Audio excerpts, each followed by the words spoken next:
Hey there. Let's talk about something we all face but rarely embrace. Failure. Yeah, that word, failure. It stings, doesn't it? It feels like a punch to the gut, like the world is telling you, you're not good enough.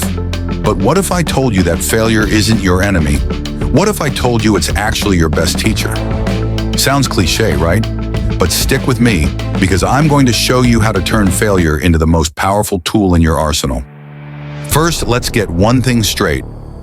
Failure is inevitable. No matter who you are, whether you're an athlete, a student, an entrepreneur, or someone just trying to figure life out, you're going to fail. And that's okay. In fact, it's more than okay. It's necessary. Failure is the universe's way of testing you, of pushing you to grow. But here's the catch. It's only a teacher if you're willing to learn from it. So how do you do that? How do you take something that feels so crushing and turn it into a stepping stone? Let's break it down. Step 1, change your perspective. Right now, you probably see failure as this big, scary monster. But what if you saw it as feedback? Think about it. When you fail, it's not the end of the road. It's just a signpost telling you, hey, this approach isn't working. Try something else. It's like a GPS recalculating your route. You're not lost, you're just being redirected. Let me give you an example. When I was starting out my career, I lost a big competition. I trained for months, gave it everything I had, and still came up short. At first, I was devastated. I felt like all that hard work was for nothing.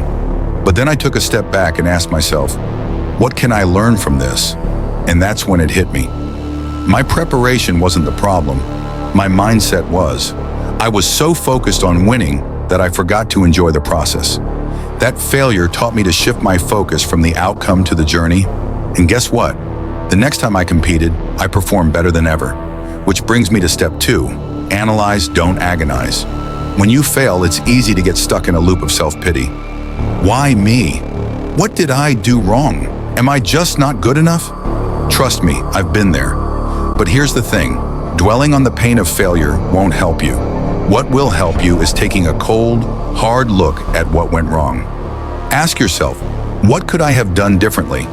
What did this experience teach me about my strengths and weaknesses? What steps can I take to improve? This isn't about beating yourself up. It's about gathering data. Think of yourself as a scientist conducting an experiment. Failure is just one result, and now it's your job to tweak the variables and try again. Step 3.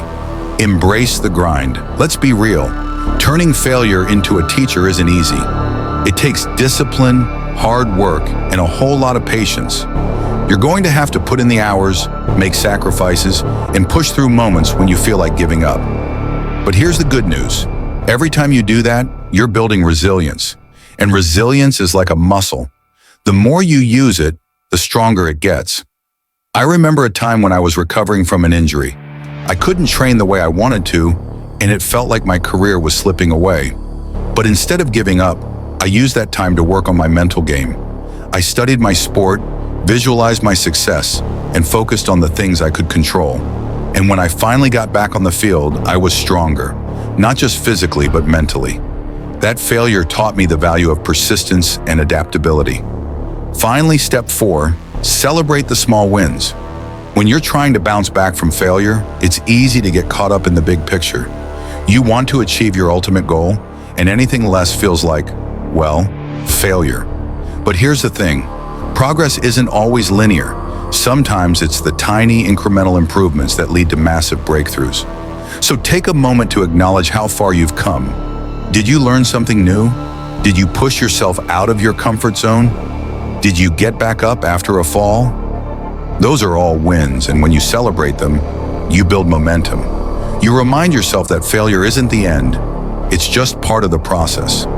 Look, I'm not going to sugarcoat it. Failure hurts. It's messy, it's uncomfortable, and it's humbling. But it's also one of the most powerful tools you have.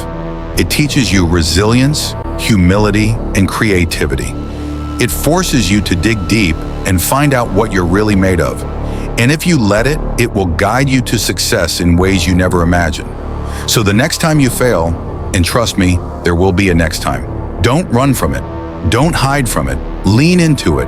Ask yourself, What is this trying to teach me? And then use that lesson to come back stronger, smarter, and more determined than ever. Because here's the truth. Failure isn't the opposite of success. It's part of success. And if you're willing to learn from it, it will become